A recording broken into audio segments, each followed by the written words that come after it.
గున్న మామిడి కొమ్మ మీద గూళ్ళు రెండున్నాయి. గున్న మామిడి కొమ్మ మీద గూళ్ళు రెండున్నాయి. ఈ పాట వినగానే ఈ పాటలో నటించిన ఇద్దరు బాల నటులు మన కళ్ళ ముందు కదలాడతారు. వారిలో ఒకరు ఇంతింతై వటుడింతై ఎదిగి 50-55 సినిమాల్లో యాక్టర్గా నటించడమే కాకుండా చైల్డ్ ఆర్టిస్ట్గా గొప్ప పేరు తెచ్చుకున్నారు. కానీ ఒక్కసారిగా తెర నుంచి మాయమైపోయి ఇంకో రంగంలోకి వెళ్ళిపోయారు. వారే ఇప్పుడు చాలా ప్రసిద్ధిగాంచిన వ్యాపారవేత్త. అండ్ అన్నిటికంటే విశేషం ఏంటంటే వారు ద వన్ అండ్ ఓన్లీ సాక్షాత్తు లెజెండ్ ఘంటసాల గారి ఇంటి అల్లుడు. మిమ్మల్ని చూడగానే ఒక గొప్ప నటుడికి ఉండవలసిన క్వాలిటీస్ అన్నీ కనిపిస్తున్నాయి. కానీ ఇవాళ మీరు తెర నుంచి తప్పుకున్నారంటే కొంచెం అయ్యో అనిపించింది. ఒక పిక్చర్లో నన్ను తీసేశారు. నేను శ్రీదేవి యాక్ట్ చేస్తున్నాం. ఆ పిక్చర్లో ఏమైందంటే ఆయన మా ఇంటికి వచ్చి ఆయన నన్ను కావలించుకుని ఏడ్చాడు. నాకు ఎందుకు ఏడుస్తున్నాడో తెలియదు. ఎరా కాలు దగ్గరికి వచ్చిన అవకాశాన్ని ఏంటి కాలు దంతున్నావు ఏంటి, నేను కొవ్వు ఎక్కిందా అన్నాడు. నాకు ఈ ఫీల్డే వద్దనుకుంటున్నాను అన్నాడు. నీ ఇష్టం అన్నాడు. కాళ్ళకి నమస్కారం చేసి వచ్చేసి when I can be sure of winning somewhere else, why should I go and place నా ఎక్స్పెక్టేషన్స్ వచ్చి ప్రజలు నన్ను ఆమోదిస్తేనే నేను గొప్ప. మా అమ్మగారి ఆశ నేను హీరో అవ్వాలి. తర్వాత మీరు బిజినెస్ మ్యాన్ అవ్వాలనే కోరిక ఎప్పుడు బలపడింది? తాతగారు బాగా పెద్ద బిజినెస్ మ్యాన్ అని వినికిడి. నేను పుట్టలేదు అప్పుడు. వాళ్ళలాగా మనం చితికిపోయామే అనే ఒక బాధ అయితే మనకి ఉండేది. ఇలాగ చిన్నప్పుడు బలపడిన కారణాల వల్ల నేను 2వ క్లాస్లోనే బిజినెస్ మ్యాన్ అవ్వాలని తీర్మానించుకున్నాను. నాకేమో డబ్బులు రోడ్లో పోసి ఎందుకు ఎవరు ఏరుకోవట్లేదు అనిపిస్తుంది. అలా పడుంటే ఎందుకు చూస్తూ ఊరుకుంటున్నారు, ఏరుకోవచ్చు కదా, ఇంత కష్టపడుతున్నారు ఏంటి. సో మరి వ్యాపార సామ్రాజ్యం మీది పెద్ద చేసుకుంటూ ఘంటసాల గారి ఇంట్లోకి మీ ఎంట్రీ ఎలా జరిగింది? మీరు వ్యాపారవేత్తగా ఎదుగుతూ అనేక రకాల బిజినెస్లు ఐడెంటిఫై చేశారు. బట్ ఫైనలీ ఇందులో కూడా మీ కాలింగ్ ఏమిటంటే ఎలా మీకు? నా దగ్గర పని చేసే పని మనుషుల పిల్లల్ని అమెరికాకు పంపించాను. అద్భుతం సార్. స్లమ్స్లో ఉండే వాళ్ళని పైకి తీసుకొచ్చాను. ఒక 115 విలేజ్ స్కూల్స్ని అడాప్ట్ చేసుకుని. మీకంటూ ఇవాళ ప్రత్యక్షమే భగవంతుడు నీకు ఇంకేం కావాలని అడిగితే ఏమడుగుతారు? మళ్ళీ ఇదే లైఫ్, నెక్స్ట్ లైఫ్లో కూడా నాకు ఇదే పెళ్ళాన్ని ఇదే పిల్లల్ని మనం. అంత మంచి మాట అన్నారు. శాంతి గారు విన్నారంటే పొంగిపోతారు. దానికి రోజు చెప్తాను, అందుకని అది దానికి నసగా ఉంటుంది.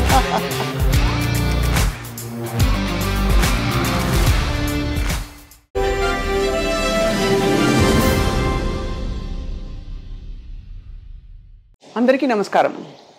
గున్న మామిడి కొమ్మ మీద గూళ్ళు రెండున్నాయి, ఒక గూటిలోన రామచిలకుంది. ఈ పాట గుర్తుంది కదా అందరికీ? ఈ పాట వినగానే ఈ పాటలో నటించిన ఇద్దరు బాల నటులు మన కళ్ళ ముందు కదలాడతారు. వారిలో ఒకరు ఇంతింతై వటుడింతై ఎదిగి 50-55 సినిమాల్లో యాక్టర్గా నటించడమే కాకుండా చైల్డ్ ఆర్టిస్ట్గా గొప్ప పేరు తెచ్చుకున్నారు. కానీ ఒక్కసారిగా తెర నుంచి మాయమైపోయి ఇంకో రంగంలోకి వెళ్ళిపోయారు. వారే ఇప్పుడు చాలా ప్రసిద్ధిగాంచిన వ్యాపారవేత్త. అండ్ అన్నిటికంటే విశేషం ఏంటంటే వారు ద వన్ అండ్ ఓన్లీ సాక్షాత్తు లెజెండ్ ఘంటసాల గారి ఇంటి అల్లుడు. ఇవాళ మనం సురేంద్ర గారితో మాట్లాడబోతున్నాం. నటుడిగా, బాల నటుడిగా, ముఖ్యంగా ఘంటసాల గారి ఇంటి అల్లుడుగా అండ్ వ్యాపారవేత్తగా వారి ప్రయాణం ఏంటో తెలుసుకుందాం ఈ ప్రత్యేక కార్యక్రమంలో. సార్ నమస్కారం. నమస్కారం అమ్మా.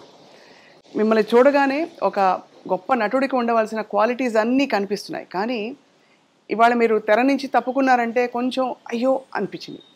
నిజంగా మాట్లాడాలంటే అమ్మా, నాకు అంత గొప్ప లక్షణాలు ఏం లేవు. ఏదో దేవుడు ఏదన్నా ఒకవేళ ఇచ్చి ఉంటే అది ఒకటే ఉంది. కానీ వాళ్ళకి తెలిసినంత, వాళ్ళు చేసినంత కష్టాలు, ఇవాళ హీరోలు పడేంతటువంటి కష్టాలు కానీ, వాళ్ళు నేర్చుకున్నటువంటి విద్యలు కానీ అవేవి మనకు నేర్చుకునే ఓపిక లేదు, మనం నేర్చుకోలేము కూడా. It is not easy to become a hero. అవును. సో ఒక గుర్రపు స్వారీ తెలిసి ఉండాలి, ఒక కత్తిసాము తెలిసి ఉండాలి, ఒక ఫైట్ తెలిసి ఉండాలి, ఒక వెస్టర్న్ డాన్స్ తెలిసి ఉండాలి. ఇన్ని తెలుసుకుని కానీ ఒక అతను ఎంతో శ్రమిస్తే కానీ హీరో కాలేడు. అవును, మన దగ్గర అంత సీన్ లేదు, అందుకని మనం అవ్వలేదు. అయ్యయ్యో, కానీ దాని మీద అంత ఇంట్రెస్ట్ కూడా లేదు. ఇంట్రెస్ట్ కలగలేదు, అది మెయిన్. ఇంట్రెస్ట్ ఉంటే తప్పకుండా వీటిలో కొన్ని లక్షణాలు తక్కువ ఉన్నా కూడా చాలామంది సూపర్ హీరోస్ అయిన విషయాలు మనం వివరాలు విన్నాం చాలా వాళ్ళ జీవితాలు తెలుసుకున్నప్పుడు. But sir, how was your life as a child artist? ఎలా? చాలా బాగుండేది. మా అమ్మగారి ఆశ నేను హీరో అవ్వాలని. సో మా తాతగారు పెద్ద వ్యాపారస్తుడు విజయవాడలో. 1958లో ఆయన చనిపోయిన తర్వాత ఏదో ఇన్కమ్ ట్యాక్స్ గొడవల్లో మా ఆస్తులన్నీ పోయాయి. మేము ఆల్మోస్ట్ ఏమీ లేని ఒక స్థితికి వచ్చాం. అలాంటి స్థితిలో మేము మెడ్రాస్కి వచ్చి ఒక సొంత ఇల్లు కొనుక్కుని, మా దగ్గర ఒక 12 కార్లు ఉండేవి మా తాతగారు వ్యాపారం చేసే టైంలో. 12 కార్లు అండి? 12 కార్లని తీసుకొచ్చి ఇక్కడ పీటీలకి తిప్పుకునేవాళ్ళు. మా అమ్మగారు నడిపించేవారు ఆ వ్యాపారం. సో ఆ కార్యక్రమంలో ఈ ప్రొడ్యూసర్లు మేనేజర్లు పరిచయం అవ్వడం వల్ల మా అబ్బాయిని ఆర్టిస్ట్ని చేస్తానని నన్ను చైల్డ్ ఆర్టిస్ట్గా ఆవిడ ఇంట్రడ్యూస్ చేయడం. అది మాకేమో అందరూ తెలిసిన వాళ్ళే. ఇప్పుడు రామారావు గారి ఫ్యామిలీ మాకు బాగా క్లోజ్.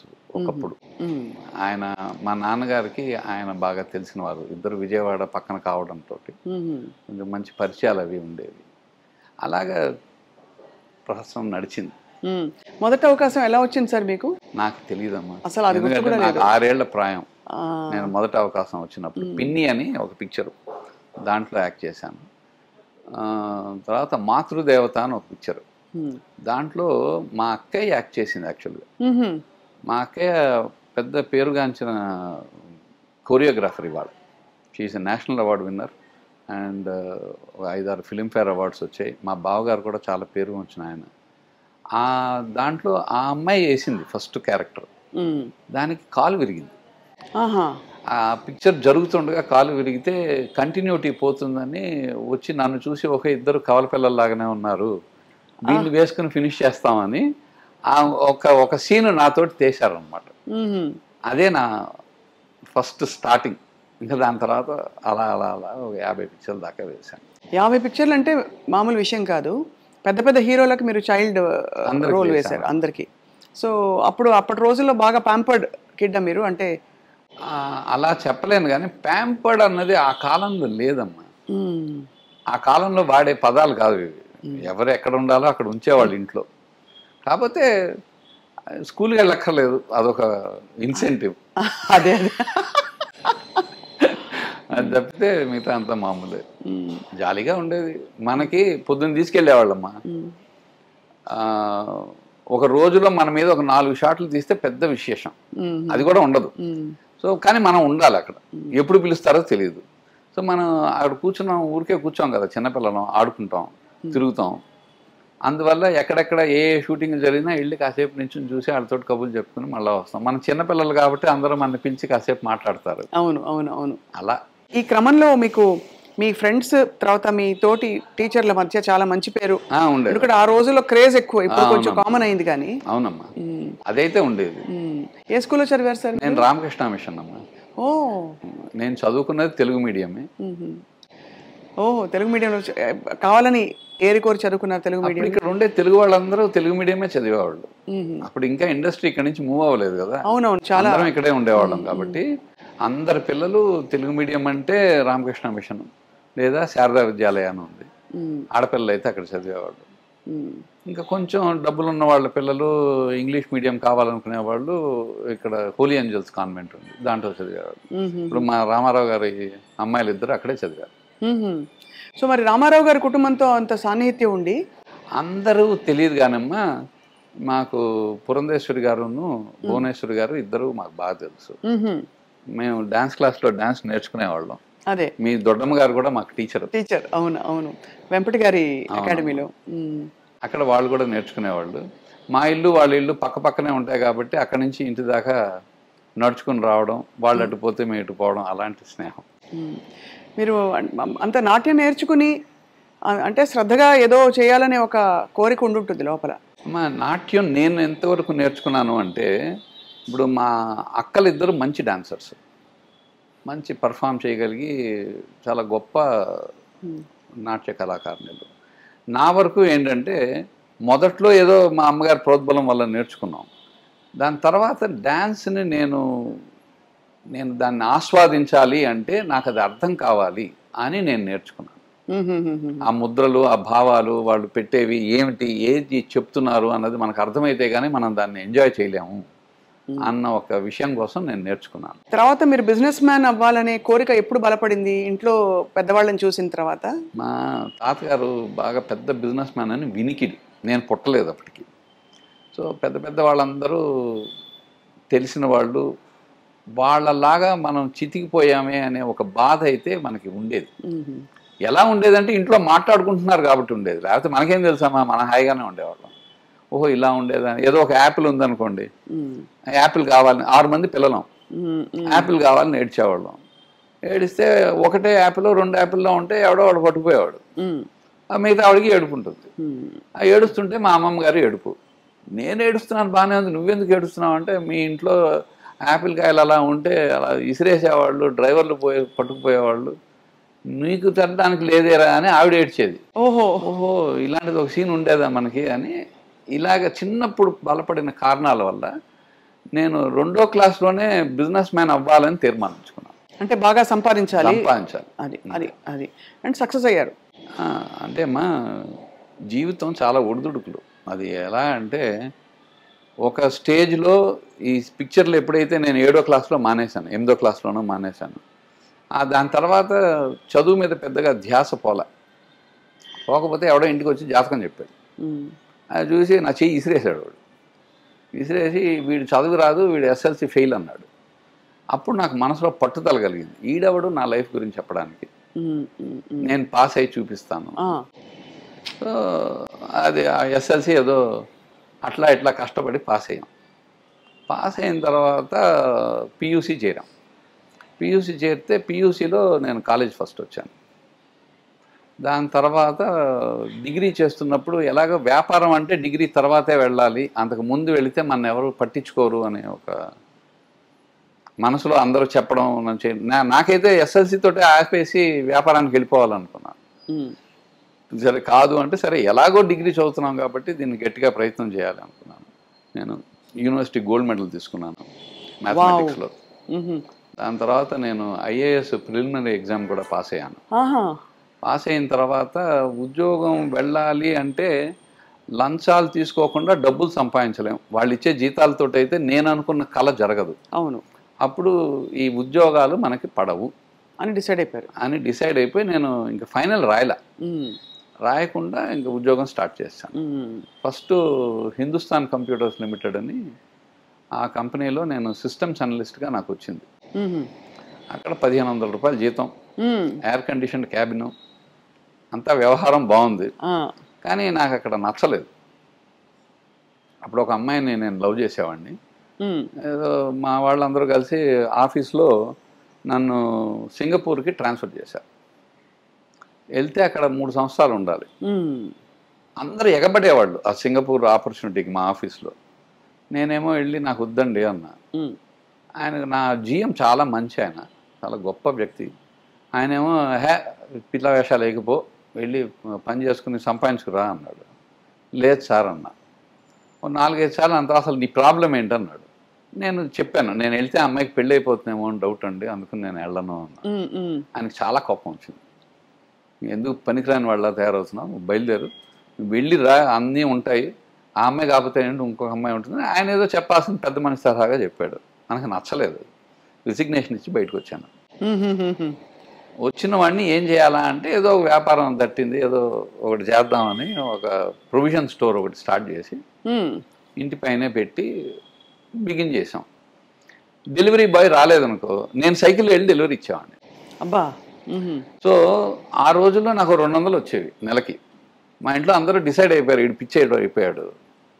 ఎక్కడ 1500 జీతం, ఎయిర్ కండిషన్డ్ క్యాబిన్లో కూర్చుని ఉద్యోగం చేసుకునేవాడు, 200 రూపాయలకి సైకిల్ తీసుకుని అందరి ఇళ్ళకి వెళ్ళి పచారీ సామాన్లు ఇవ్వడం ఏంటి అని నా ఐడియా. పచారీ సామాన్లు అమ్ముకుందామని కాదు, వీ షుడ్ స్టార్ట్. మన దగ్గర డబ్బులు లేవు, రూపాయి పెట్టుబడి లేదు, ఎలా పైకి రావాలి.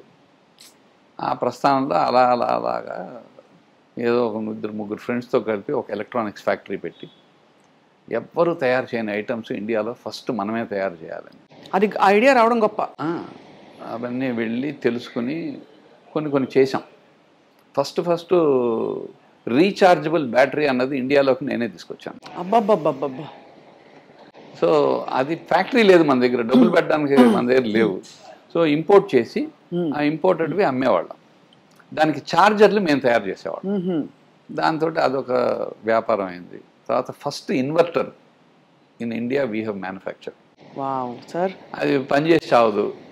ఐడియా అయితే బాగానే ఉంది కానీ అది అప్పుడప్పుడు పోతూ ఉంటుంది. మొత్తానికి కష్టపడి దాన్ని నిలబెట్టి అది ఒకటి చేసాం. ఎలక్ట్రానిక్ స్టెబిలైజర్స్ చేసాం. ఇలాగ ఆ కాలంలో లేనివి కొన్ని చేసుకుంటూ వచ్చేటప్పటికి కేబుల్ టెలివిజన్ అనేది 81. అప్పటికి ఇంకా ఇండియాలో కేబుల్ టెలివిజన్ లేదు.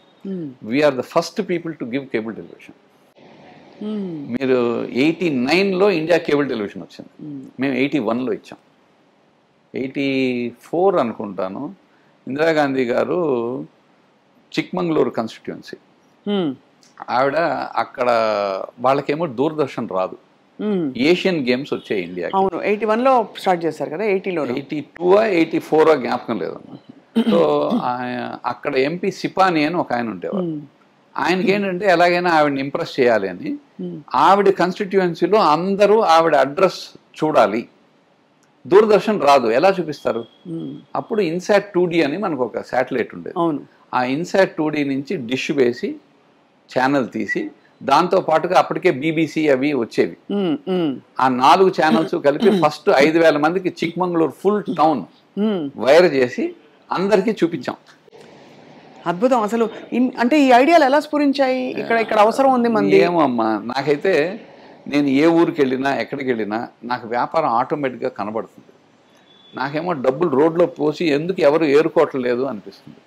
అలా పడుంటే ఎందుకు చూస్తూ ఊరుకుంటున్నారు, ఏరుకోవచ్చు కదా, ఇంత కష్టపడుతున్నారు ఏంటి అలా అనిపిస్తుంది. చిన్న వ్యాపారం దగ్గర నుంచి పెద్ద వ్యాపారం దాకా నాకు తెలిసిపోతాయి. అది ఆ భగవంతుడు ఇచ్చిన కృప. అది మీకుండే నిజంగా అది ఇట్స్ అ గ్రేస్ అండి. బికాస్ అసలు ఈ అవసరం ఉంది, ఈ బ్యాటరీలు ఇలా రీఛార్జబుల్ కావాలని, లేదు కేబుల్ టెలివిజన్లో దేర్స్ ఎ నీడ్ గ్యాప్ అని తెలుసుకోవడం అనేది చాలా.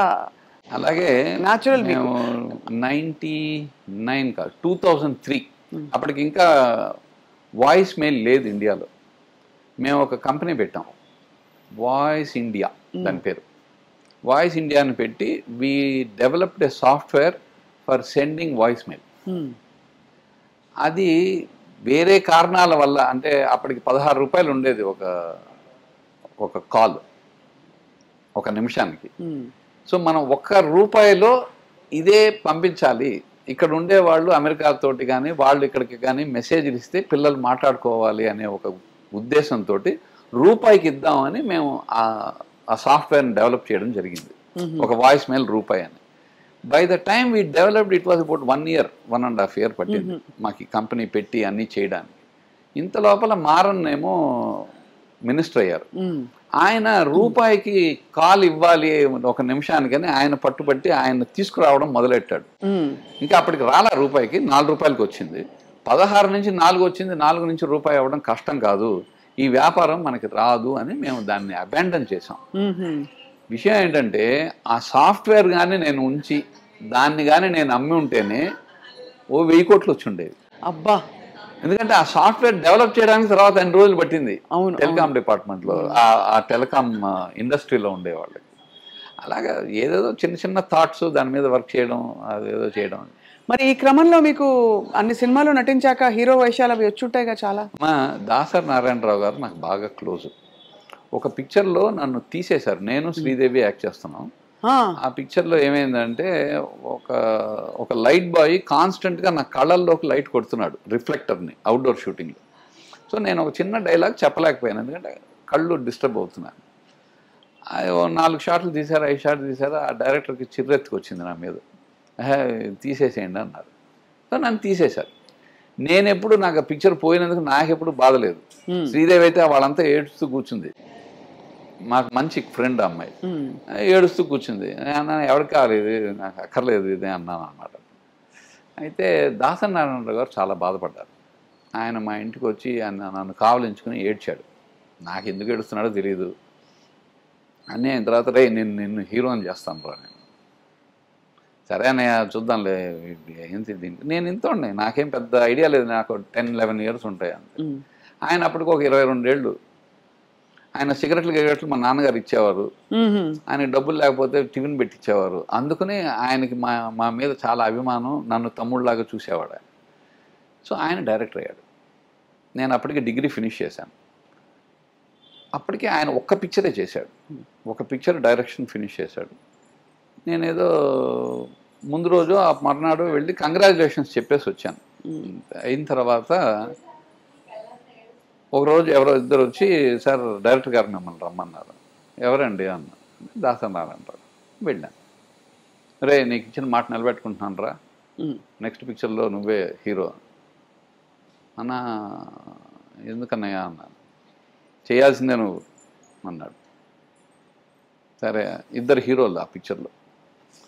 ఒక హీరో సెకండ్ హీరో క్యారెక్టర్ నాకు ఇస్తున్నాడు. నాకు ఒక్క రోజు అవకాశం కావాలన్న. ఎందుకు రా అన్నాడు. నేను ఆలోచించుకొని చెప్తాను. ఏంటి నువ్వు ఆలోచించుకోవడానికి ఉంది, నువ్వు చేస్తున్నావు అంతే అన్న. ఒక్కరోజు అన్నయ్య నేను రేపు వచ్చేస్తానన్నా. ఇంటికి వెళ్ళి మా అమ్మగారిని అడిగాను. ఆవిడ ఎగిరి గంతేశారు, ఎందుకంటే ఆవిడకి చాలా ఇంట్రెస్ట్. లేదమ్మా నాకు ఇంట్రెస్ట్ లేదు, దీనిలోకి వెళ్తే ఇంక నేను నా వ్యాపారం మీద నా కాన్సన్ట్రేషన్ ఉండదు. దీంట్లో వెళ్తే సక్సెస్ రేట్ వచ్చి మినిమం 50-50, 10-90 అనుకోవాలి. అవును, కానీ 50-50 కనీసం 50-50 అనుకున్నా కూడా నాకు ఆ 50% నేను ఫెయిల్ అవ్వడం నాకు ఇష్టం లేదు. నాకు కావాల్సింది డబ్బు సంపాదించడం, కానీ నాకు ఈ పేరు ప్రతిష్ట ఇవన్నీ నాకు అక్కర్లేదు. అందుకని నేను అన్నయ్యతో వద్దని చెప్పేస్తాను. ఆవిడ కాసేపు బాధపడింది. సరే రా నీ ఇష్టం ఉంది. మర్నాడు పొద్దున వెళ్ళి నేను అన్నయ్య నాకు వద్దు అన్నాను. ఏరా కాలు దగ్గరికి వచ్చిన అవకాశాన్ని ఏంటి కాలు దంతున్నావు ఏంటి, నేను కొవ్వు ఎక్కిందా అన్నాడు. నాకు ఈ ఫీల్డే వద్దు అనుకుంటున్నాను అన్నయ్య, నీ ఇష్టం అన్నాడు. కాళ్ళకి నమస్కారం చేసి వచ్చేసాను. ఇంకంతే, అక్కడి నుంచి నేను సినిమాల సైడ్ ఆడలేదు. అంటే ఈ వద్దనన్నారని కూడా కొంత మైండ్ మీద పనిచేసి ఉంటుంది కదా, ఐ డోంట్ బిలాంగ్ హియర్ అని. నాకు బిలాంగ్కి ప్రాబ్లం వచ్చి, నేను ఎప్పుడు ఇండస్ట్రీకి పెద్ద దూరంగా లేను, కానీ దానిలో ఇన్వాల్వ్ అవ్వాలని నాకు అనిపించలేదు. Okay right. ఇవాళ నన్ను చూశారనుకోండి, నేను చూసిన పిక్చర్లు ఎవరు చూడరు ఇవాళకి కూడా. ఒక సంవత్సరానికి మినిమం ఒక 70 పిక్చర్లు చూస్తాను. అది కూడా థియేటర్కి వెళ్ళి చూస్తాం. సో అది నాకేమీ అది తప్పు, ఆ ఫీల్డ్ మనకు వద్దు అలాంటి అభిప్రాయం కాదు. మీకు మీ గోల్స్ వేరు, అంబిషన్స్ వేరు. గోల్స్ కూడా కాదమ్మా. గోల్ దాంట్లో నాకు డబ్బులు వస్తాయి గ్యారంటీగా అని తెలిస్తే, నేను చిరంజీవి గారిని అయిపోతానని తెలిస్తే నేను ఎల్లుండేవాడినేమో. నేను అవుతానా అవ్వనా అన్న ఆ ఒక చిన్న ఇది ఉంది చూసారా, డౌట్. ఆ డౌట్ నా జీవితం మీద నాకు అక్కర్లేదు అనిపించింది. When I can be sure of winning somewhere else, why should I go and place నా ఎక్స్పెక్టేషన్స్ వచ్చి ప్రజలు నన్ను ఆమోదిస్తేనే నేను గొప్ప, లేకపోతే నేను జీరో అనుకోవడం నాకు నచ్చలేదు.